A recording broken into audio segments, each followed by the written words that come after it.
یا داو طالبانو د آدم علیہ السلام په لورګانو باندې اول د حیز راغلیو، یا داو چې حیز اول په بنی اسرائیلو باندې راغلیو. دا دسی چل و طالبانو ای بنی اسرائیلو مسئله.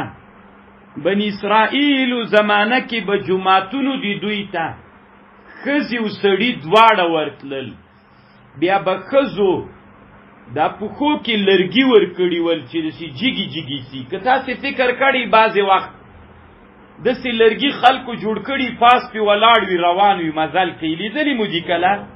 نو دسې کړي ول نو دا به یې ښځو ته استشراف کو، دې ښځو به سړیو ته استشراف کو. ښځې خو لږ قد کې ټیټې دي، نو بیا به داسې جګې جګې کېدې چې خلکو ته به ځانونه ورکودل.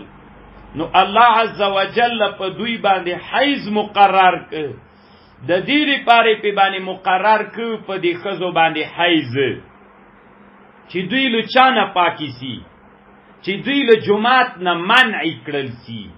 نو اول حیز چې مقرر سوی دا هغه په ښځو د بني اسرائیلو باندې په دوی حیز مقرر سوی له جماعتونو نه بیا منع کړل سي. نو دوه خبرې دي امام بخاري یې کوي، یا په بناتو د آدم باندې وو اول حیز، یا په بني اسرائیلو باندې اول حیز راغلی وو. نو علما رشید احمد گنگوهی صاحب جمع دسی کوي مطلق حیز اول د حوا علیہ السلام نو، اول حیز حوا ته ورغلی وو مطلق اول. اما کثرت چې سوی و دا په زمانه د بنی اسرائیلو کې سوی، په زمانه د بنی اسرائیلو کې د حیز بیا ډیر سو. دومره فرق ده، په خبر پوه سولئ.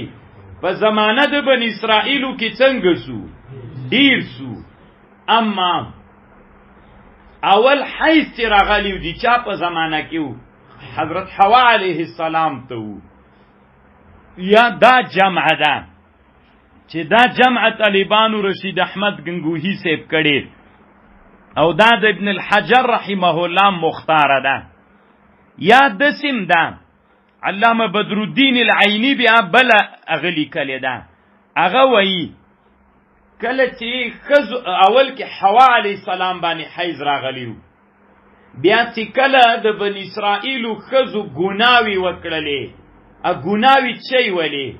هغه دا ولی چې دوی د بنی اسرائیلو ښځو ګناوې دا وکړلې چې د بنی اسرائیلو ښځې هغه سولې څه ورته وایي چې ګناه یې وکړله جومات نه ممنوع کړل سولې، چې له جومات نه ممنوع کړل سولې دا په دوی باندې عقوبت سو، چې په دوی باندې هغه راغی څه ورته وایي حیث پی باندې بند کړل سو، حیث پی بند کړل سو طالبانو. اول خو حیث پی راغی طالبانو بیا بند کړل سو پی، بیا ډیره زمانه د بنی اسرائیلو په ښځو باندې حیث بند وو. ډیر وخت بعد بیا طالبانو بیرته د بنی اسرائیلو په ښځو باندې د حیث بیرته راغی. نو دوی د عینی داسې وایي چې اول خو په حوا علیه السلام بیا په دوی بند کړل سو، ډیره زمانه بعد بیا طالبانو په دوی باندې راغی، بیرته حیث پې باندې راغی، عقوبتن راغی پې باندې. نو دا اول دا په نسبت هغه زمانی د انقطاع ته دا اول ده. خو د عینی په خبره زکریا صاحب طالبانو لږ ردونه کړي. عینی خو ما تاسې ته ویلي و طالبانو کومه رایه چې ابن حجر مختاره کې دی کوشش کوي چې هغه ړنګ کړي. نو ښه خبره همدا ده، اول مطلق اول د حیث په حوا راغلی